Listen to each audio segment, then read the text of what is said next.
Oke guys, kesempatan kali ini kita akan membahas tentang kue tamo, atau lebih jelasnya sejarah kue tamo.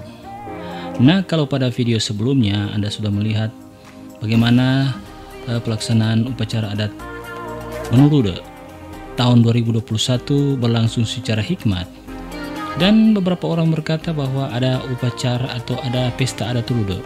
Tapi sebenarnya istilah yang digunakan itu salah. Jadi bukan pesta tapi upacara adat. Karena Turudo adalah salah satu warisan ritual daerah, yaitu warisan leluhur melalui upacara adat. Mengenai Turudo ini memang banyak terdapat kontradiksi di antara kalangan masyarakat. Ada yang menganggap ini suatu pemujaan atau unsur yang sifatnya bagi mereka agak susah mereka terima. Tetapi sebenarnya jika Anda mempelajari esensi dari Turudo tersebut, Turudo ini adalah suatu upacara yang dilakukan oleh leluhur atau nenek moyang kita secara adat kepada Tuhan yang Maha Kuasa, yang Maha Esa, yang diimani oleh setiap umat beragama dengan nama yang berbeda-beda, tetapi dalam bahasa Sangih hanya satu nama, yaitu Igenggo Narangi Ruatan Sarluhang, Tuhan Pencipta Semesta Raya. Apa nilai-nilai unik yang ada dalam kegiatan ini? Pertama, ada kebersamaan yang tercipta karena suatu acara yang mempersatukan semua unsur latar belakang, semua unsur, kalau sama sekarang semua unsur agama, semua unsur politik, dan semua unsur yang ada di dunia ini yang membuat kita berbeda. Dan yang kedua, ada ucapan syukur, di mana di kue tersebut ada hidangan dari hasil-hasil alam seperti batata, pisang, buah-buahan, dan ada kue ketan. Yang selanjutnya adalah unsur apa, saudara-saudara? Unsur ritual. Unsur ritual ini adalah pemujaan kepada Sang Pencipta Raya dengan cara mereka melaksanakan kata-kata adat.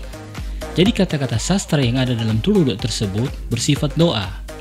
Tetapi kenapa banyak orang kurang memahami? Karena mereka tidak mengerti apa yang diucapkan. Seperti contoh Menahorending Manua. Menahorending Manua ini adalah mendoakan alam supaya alam ini menjadi tenang, menjadi damai dengan kata-kata yang bijaksana. Ada beberapa kata yang saya kutip dalam pelaksanaan upacara Turudo yang lalu. Dia berkata bahwa maning mebelade, dorongang sarang ta me birorong, aro ta me luak baru.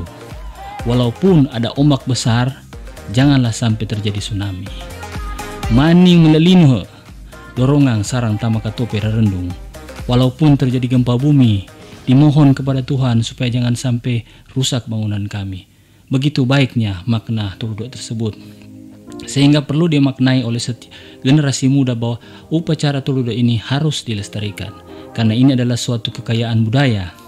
Dan kalau saya boleh jujur, di saat Anda hadir di upacara-upacara kebudayaan tersebut, warisan adat leluhur moyang kita rasanya seperti kembali ke fitrah. Kita mengenal bahwa inilah diri kita yang sesungguhnya dengan acara tersebut. Di situ ada kesenian, ada kehangatan, ada senyum, ada persatuan, ada kedamaian, ya, dan ada berkat. Karena menurut artinya menuang kalau. Jadi sesuatu yang tidak baik di masa lalu kita tinggalkan, kita potong, dan kita sambut sesuatu yang baik di masa depan dengan harapan bahwa kita tidak akan mengulang lagi kesalahan yang sama. Dan kalaupun kita mengulang, janganlah sampai Tuhan murka, karena di situ juga ada kata-kata doa. Dan di situ dikatakan sarang hentok mau bawalase, artinya sampai turun temurun. Bayangkan guys, nenek moyang kita di Sangih ini mendoakan sampai turun temurun. Mereka sudah tahu bahwa suatu saat leluhur anak-anak mereka di masa mendatang mungkin akan mengalami guncangan. Tapi doa mereka itu sudah diantar beratus-ratus tahun dan berpuluh-puluh orang, berabad-abad keturunan dengan doa yang sama. Jadi mana ucapan syukur kita terhadap mereka? Kita mungkin tidak mendoakan mereka, tapi mereka yang mendoakan kita. Oke? Ada beberapa versi juga mengatakan bahwa Turudo ini Naturida atau posisi Bituin Kadadema, yaitu bintang fajar berada tepat di atas kepala. Ya, tapi apapun itu maknanya, kue tamo dalam upacara adat Turudo atau upacara adat Turudo wajib kita lestarikan sebagai orang Sangihe. Dan Anda akan melihat bahwa daerah kita ini memiliki ciri khas yang berbeda, di mana upacara ini memang sangat unik. Tetapi kalau kita melihat dari kilas balik sejarah, memang ini yang saya baca dari buku-buku warisan ya. Jadi ini bukan buku yang dikarang oleh siapa-siapa, tapi ini buku warisan. Saya tidak mengambil referensi dari si A, si B, si C atau dari Google, tapi saya hanya mengambil dari warisan-warisan dan saya bandingkan dengan versi-versi yang ada pada beberapa orang. Pada dasarnya sama, mungkin gaya bahasanya yang berbeda. Jadi di sini dikatakan bahwa kue adat yang pertama lahir dan dipergunakan untuk menghiasi meja pertemuan keluarga adalah bersamaan waktunya dengan permulaan kawin adat di kepulauan ini. Jadi ini berdasarkan telaah para sejarawan Sangihe, maka orang yang pertama melaksanakan kawin adat atau dalam bahasa daerah ne baheta entude. Ya, kalau di sini dikatakan ne baheta entude. Ne baheta entude adalah maksudnya prosesi peminangan secara adat. Orang pertama yang melakukan hal tersebut di daerah Kabupaten Kepulauan Sangihe berdasarkan tulisan turun-temurun adalah datuk yang bernama Mangulun Dago. Diantar secara adat pada seorang perempuan, maksudnya dia dikawinkan secara adat pada seorang perempuan yang bernama Bansang Peliang. Jadi Mangulun Dago dan Bansang Peliang adalah orang pertama yang melakukan prosesi adat di Kabupaten Kepulauan Sangihe, di mana dalam pelaksanaan kawin adat tersebut disediakan kue adat yang dipotong oleh ketua suku pada waktu itu atau yang disebut dengan Mati Madu Wanua yang bernama Datu Asansa. Oke guys, jadi sampai di situ you understand? Jadi Datuk Asansa adalah orang pertama yang melakukan prosesi pemotongan kue adat tamu, yaitu perkawinan antara Mangulun Dago dan Bansang Peliang. Nah, mereka memiliki seorang cucu yang bernama Datuk Tipu Wanua I. Jadi di sini dikatakan ini adalah cucu dari mereka. Jadi tidak terdata siapa anak mereka, tapi di sini langsung ke cucu. Mungkin karena memang kita di Sangihe tidak mengenal tulisan secara alfabet atau seperti aksara Jawa atau aksara Bugis. Kita hanya mewariskan secara lisan kepada keturunan kita. Jadi cucu mereka yang pertama adalah Datuk Tipu Wanua I yang sangat disegani oleh penduduk Manganitu. Karena sebutan Mau Bungang untuk Manganitu sebenarnya adalah nama samaran dari nama Tipu Wanua, cucu pertama dari Datuk Mangulun Dago. Sedangkan Datuk Bataha Santiago, jadi Santiago ini guys punya ceritanya lagi, tapi saya akan bahas pada sesi berikut, di mana Santiago ini menjadi nama Korem 1301 Santiago, dan banyak orang bertanya-tanya siapa itu Santiago. Banyak orang juga yang tidak tahu bahwa Santiago adalah salah satu pahlawan Sangihe yang berasal dari Manganitu yang dengan gagah berani membela tumpah darah Nusa Kumbahang Katumpang, dan kuburnya ada di Nentok di Manganitu. Tetapi sampai sekarang perjuangan tersebut masih dalam proses yang harus digumuli, dan sekarang ini orang yang memperjuangkan hal tersebut adalah Bapak Horohiung yang juga adalah salah satu narasumber dari cerita-cerita ini. Beliau sudah mengajukan dan buku tersebut sudah ada di meja presiden. Permohonan dari Bapak pahlawan kita Batak Santiago untuk menjadi salah satu pahlawan nasional. Tapi mungkin dibutuhkan usaha dan kerjasama bersama untuk hal tersebut dapat goal menjadi salah satu pahlawan. Karena memang presiden tidak mau sembarang menandatangani, harus ada usaha-usaha tertentu.